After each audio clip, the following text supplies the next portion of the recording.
नमस्कार मित्रांनो, फिल्मी ट्रेंड मराठी चॅनलवर आपलं स्वागत आहे. मित्रांनो, बिग बॉस मराठीच्या 5व्या सीझनचा तिसरा आठवडा सूरजने गाजवून टाकला. कॅप्टन्सी टास्क मधल्या त्याच्याकडे प्रत्येकालाच आवडला. भाऊच्या धक्क्यावर रितेशनेही त्याचा खेळाचं भरभरून कौतुक केलं. त्याचप्रमाणे त्याने असाच त्याचा गेम सुरू ठेवण्याचा कानमंत्रही त्याला दिला.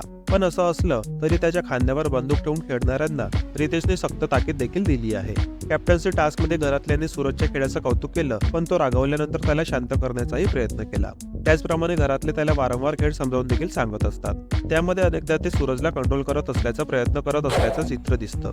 त्यावरून रितेश देशमुख ते घरातल्या इतरांची चांगली शाळा घेतली. रितेशने भाऊच्या धक्क्यावर सूरजचा कौतुक करत म्हटलं की या आठवड्यात एका हिरोने जन्म घेतलाय, ज्याने त्या संधीचं सोनं केलंय. त्याचं नाव आहे सूरज चव्हाण. तुम्ही एकट्याने त्या सगळ्यांना टफ फाईट दिली आहे. जोड में भेडी आते है, शेर अकेला आता है.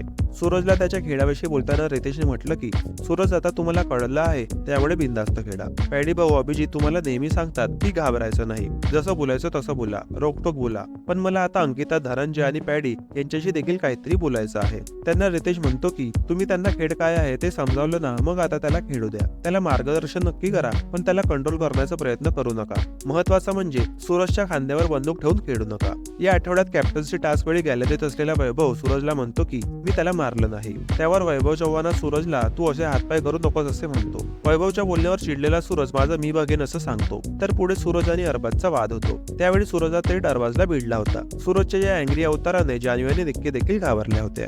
मित्रांनो, मनोरंजन विश्वातील ताज्या बातम्या आणि गॉसिप जाणून घेण्यासाठी आमच्या चॅनलला सबस्क्राईब करून बेल आयकॉनला नक्की प्रेस करा. भेटूया आपल्या पुढील व्हिडिओमध्ये. धन्यवाद.